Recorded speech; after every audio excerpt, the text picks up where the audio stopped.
the next time you want to just give in to that desire for comfort, remember that your future self is going to be the one to suffer the consequences.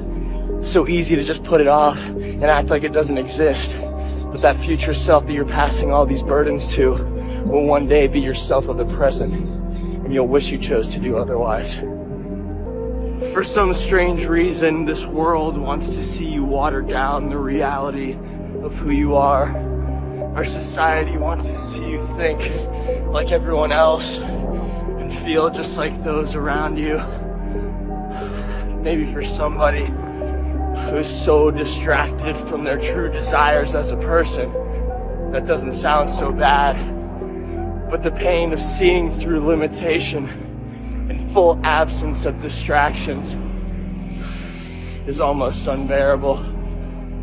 You see, it hurts because the resistance wants you to give in and mold to what's expected of you. And if I can provide some advice, don't.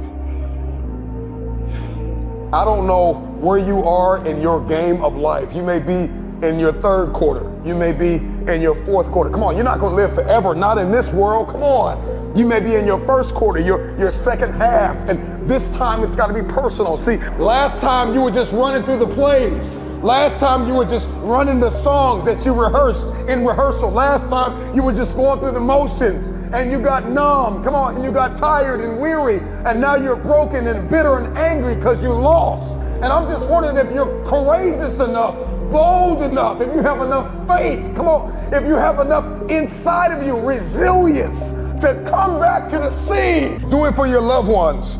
Do it for your wife. Do it for your husband. Do it for your children. Do it for generations to come. Come on, after you're dead and gone, what will they say about what you did? Yes, there's so many people depending on you, but it's got to start with you and the man upstairs. My man has a Ferrari, okay. I wish I had a Ferrari, okay. They don't sit there and go for an hour, how did he get a Ferrari? It doesn't cross, that part is the part they don't want to do, right? They just go, oh, he has a Ferrari, wish I had a Ferrari, and they go back to TV. Yeah. And that's why they lose. There's a lot of men who think what I think, they can't say it, they lose their jobs. So you want to say money doesn't buy happiness, well then you're saying you're happy to be a slave, because only money is going to give you freedom. When they want to try and attack you, like they've attacked me, they take your money away, on purpose. So absolutely, money's freedom to have an opinion now. So it's true. So yeah, exactly. So money absolutely is happiness, because freedom is a bare minimum requisite to happiness. Unless you're happy being a slave. And you're right about what rich people did. They tried to convince all the people at the bottom that money isn't the answer. You're never going to be more happy poor. You may as well be rich. I can't think of many scenarios where being rich was a detriment over being poor. There's not many. Even if money can't help you, you may as well have it, right? So I completely agree with you. I think money is a bare minimum requirement for happiness, especially if you're a masculine man who wants to outcompete.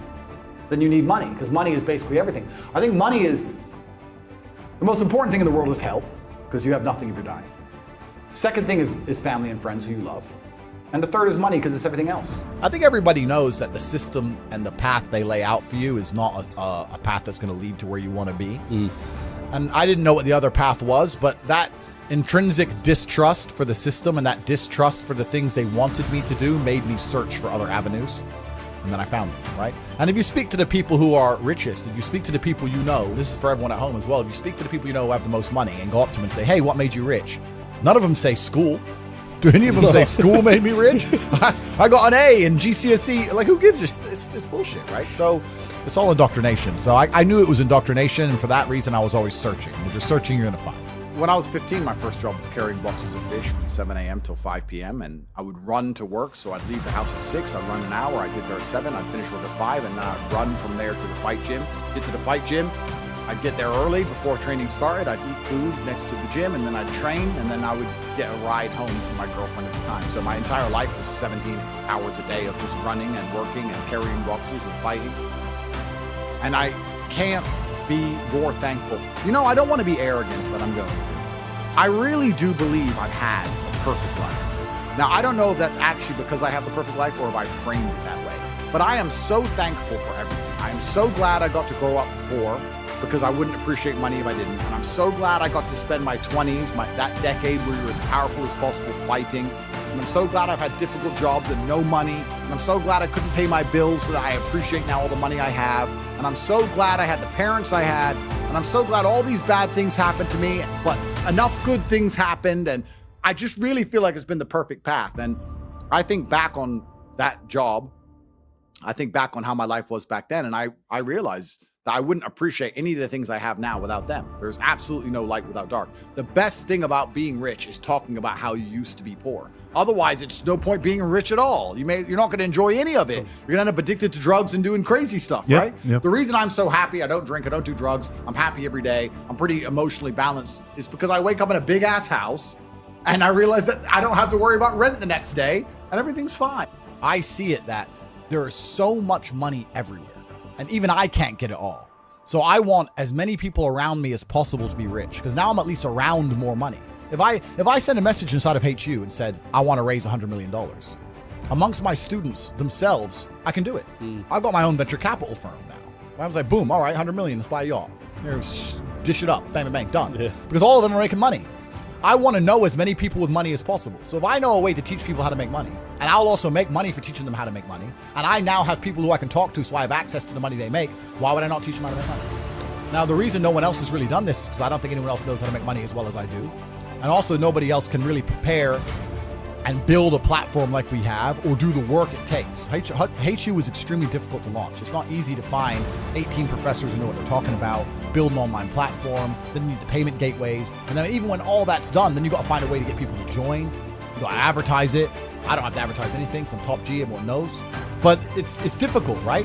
So we don't even have any competition. There's nowhere else on the internet you can go and spend $49 and sit for an entire month learning from 18 millionaires how to make money. There's nowhere else on the planet. No. It's the only place. So we have no competition. So we're about to conquer the world. We're about to conquer the world, and that's a good thing. But how does one free their mind without getting into Hustlers University? Well, if they're watching this podcast, it's a good thing. It's a good start, right? Hustlers University is the answer for the people whose minds are already free. Once your mind is free, once you understand that your chance of making money with the traditional route they've laid out for you is zero. Going to school, going to college, going to university, getting in debt, getting a job with school debt, getting a mortgage with mortgage debt, getting a car with car debt, in debt to the banks, working at a job with the pay rise comes very sparsely, inflation's out of control, the property, you're never going to pay it off, you're never going to get rich, you're going to stay broke forever.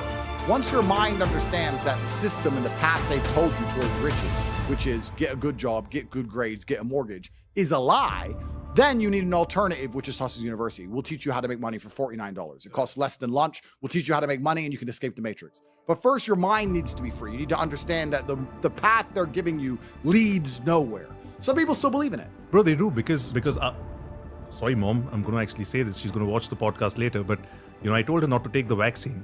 I did tell her that. She's saying, no, everybody's taking it. My brother in London, he's saying that, I can't fly out of the country if I don't take it. I said, Mom, you don't need to take it. Yeah. Why? You're absolutely healthy. Yeah. You haven't got the C, man. You haven't. Yeah. I didn't get it. Yeah. Nothing's going to happen to anybody. It's just fucking flu. Yeah. A couple of days later, we see that I think the CDC announced that it's treated like a flu. Yeah. I was like, what just happened? And she sent that to me. I said, why are you sending it to me when it was me who actually was telling you not to do it? And this is the thing. Some people are still stuck inside the matrix, especially the older generation. I feel like the younger generation have woken up to a lot of the lies. But another reason why is because the matrix didn't betray the older generation as much as it betrayed our generation. So the path to wealth we just laid out worked for them. You could go to school, get good grades, get a good job, get a mortgage, get a house, pay the house off. Inflation has made the house price go up. You've made a bunch of money. Yeah. So the matrix did good by you. Definitely. The system wasn't completely corrupted. What did we talk about earlier about the cyclical nature of systems? When the new king comes in, he has good intentions at the beginning. Changing world order, right? Ray Dalio explained it. That's right. The king comes in with good intentions before he ends up lying and lying and lying. Everyone's intentions start good. Correct. So the Matrix, when it was all set up in this mortgage system, was probably set up with a very good intention. And it worked for a lot of people. Now it's all a scam. But because it worked for your parents, they're like, oh, you should go to school and save up and buy a house. That's what I did. Well, you did it because the cost of a house was twice your yearly wage. And now it's 100 times my yearly wage. And it's not even the same game we're playing. That's like saying you should just jump jump over him because I played checkers, but we're playing chess. They're different games. So the older generation still have some belief in the Matrix because they haven't been deceived. They haven't been tricked as badly as the younger generation have. This is why they believe in it. And that's why your parents will tell you the path to wealth that they followed because it worked. But it doesn't work anymore. Now we're living in a society where you have basically two choices. The path to wealth that they've laid out to you is a lie and a scam, and it's never going to work. You're never going to get rich that way, and you know it. Working hard in some corporate job is never going to make you rich ever.